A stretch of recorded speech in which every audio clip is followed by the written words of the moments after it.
Hello and welcome to another episode of Popsicles. Today with me is a beautiful influencer, fashion blogger, content creator, and she has many more to offer. Come on, let's welcome Halimat Magaji. Hi guys! Oh god, your laughter is infectious. Hi guys! Welcome Hi. to the show. So nice Thank to you. meet you. Like your eyes. Thanks. Okay, Halimat, let's meet you. If I'm meeting you for the first time, I want you to introduce yourself to me.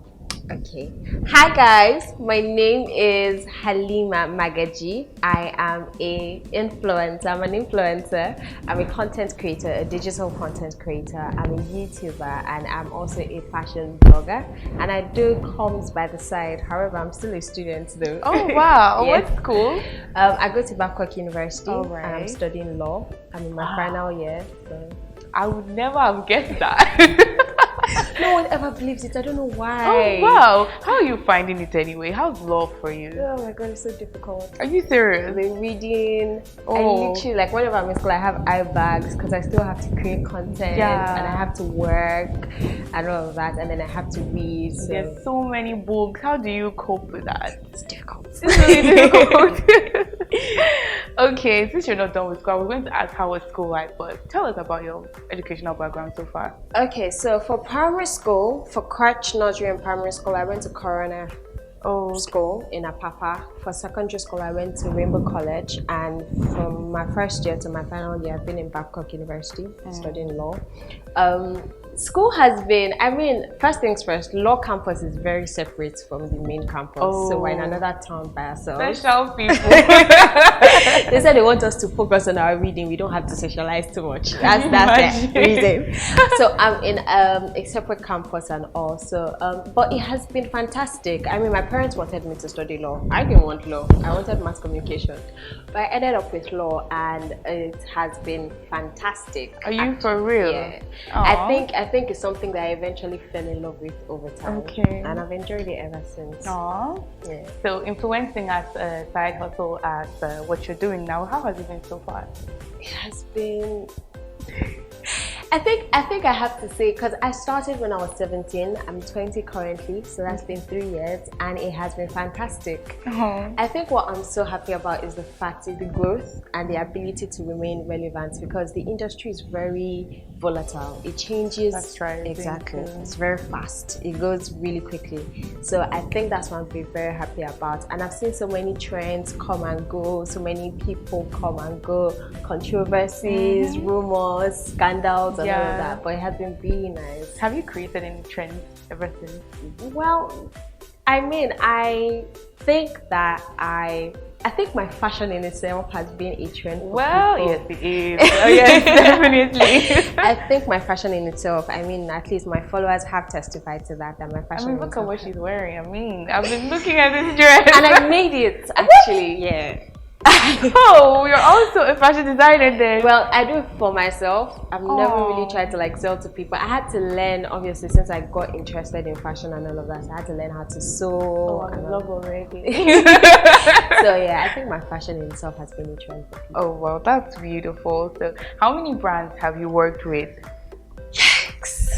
I've worked with so many brands, SMEs, established brands, but I would say about 100 plus. Wow. And what's the worst offer you've gotten? Because I know some people can come up with very weird offers, and you're like, do you really expect me to do this? Okay, in its sense, do you mean financial offer or all round? the job anyway. itself? So first things first, obviously because I used to model at a point in time in my life until I had to just go out of that industry. So in that journey, I've been asked by photographers to do nude pictures, and that was so weird for me. I know. I'm like, no, I can't do that. Then apart from that, I think financial offer, I had a brand that said they'd like me to do, I think, 4 posts for them, and they wanted to pay me 5K. I was like, such audacity. 1,200 per post or what? How are we dividing it? 1,250 per post? What are you doing?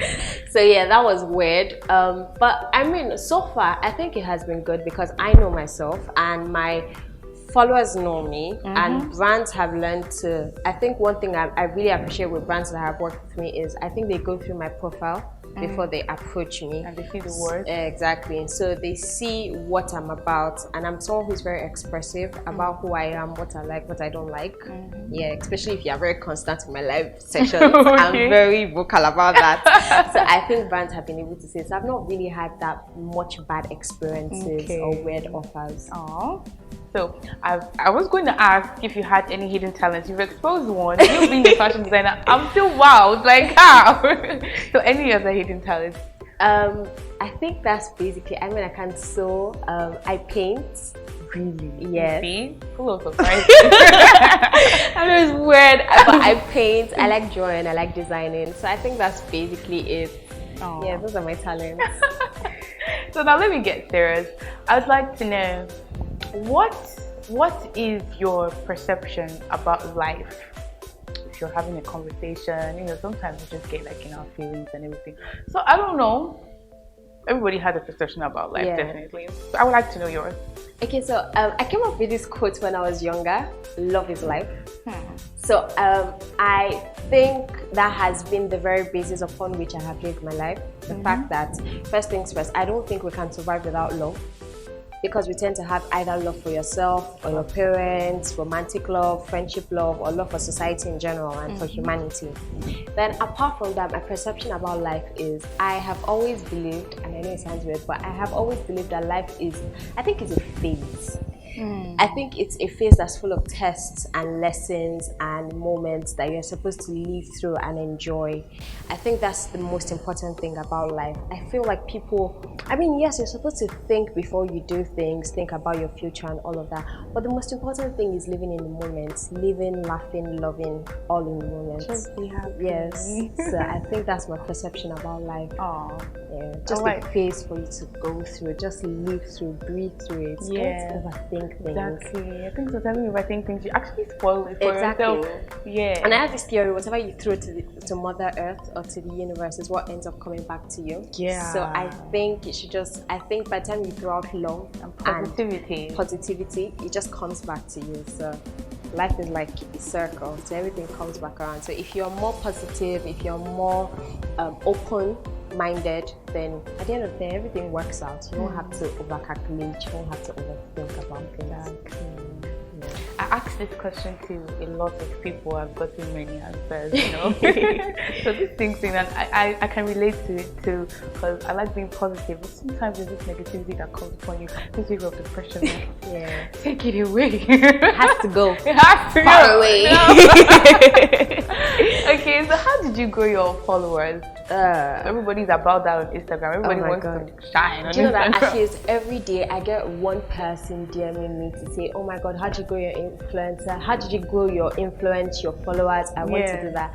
So I always say this, first things first, the way I was able to grow was consistency. Okay. One. And then two, I feel like there are so many people watching you. There's so many people that see things. So there was a time I tried to move out of my usual, and I did an alt kind of style shoot and everything. And a lot of people that I didn't realize were actually going through my page actually texted me, and they're like, Halimat, this is not you, and you know this is not your fashion sense. So I think, and that, like, it made me realize a lot of things. The first thing is that people are watching. Two, be true to yourself always, because people can see it. They can feel when you're not true to yourself. They can feel when you're not, especially those who have been following you for a very long period of time. They can sense where, okay, this is out of place on your page. Exactly. So be true to yourself, know your niche, be consistent, and I take courses on influencer marketing, social media and all of that on Coursera, EDX, because like I said earlier, it's volatile. It changes very quickly. It's evolving. So you have to keep up with the Instagram algorithm, with the trends, with the everything. Do you understand? So you also have to keep learning. Always Google things. I always say Google should be your best friend. And it's free. You just have 200 naira data. You are good to go. You've researched on everything you want to research on, and you have figured out everything you want to figure out, and you're good to go. So I think you should always research on whatever it is that you're about to go into, how to go about it. There are people online who teach things, even YouTube. I mean, everything is free, so just go ahead and do it. Okay, so this one is a question I ask everybody. You might not like it. You might not like it. You're just laughing. I'm getting ready. Okay. I'm getting ready, definitely. All right. So it's not also that hard either. So we just want you to tell us, your fans, just three embarrassing things about you. Whether they're bad habits or something, just tell us. I want to hear. Please. Okay. Oh my god. You guys, first things first, this is not the real me that I'm about to reveal to you guys. Okay. I'm still your pretty princess on Instagram. Okay, so first things first, I have ugly toes. What? Yes. No. I feel like I have large ugly toes. Don't do that. My friend, oh my god, I pointed it out to my best friend one day, and she looked down and she was like, and then after that she just started calling me hideous toes. And I was way. so sad. I was like, oh my goodness, why God. did I even point it out in the first place? That's one. Two, I have a large forehead, and that's the reason why I use this weave to cover my forehead. I don't believe that. That's the reason why I use this weave to cover my forehead. I have a very large forehead. Oh my god. Yes. Well, you're still very pretty, so please. I mean, I feel like the forehead gang is like the prettiest. Okay. Yes. Take it in. Okay, so what's the last thing that's embarrassing about me?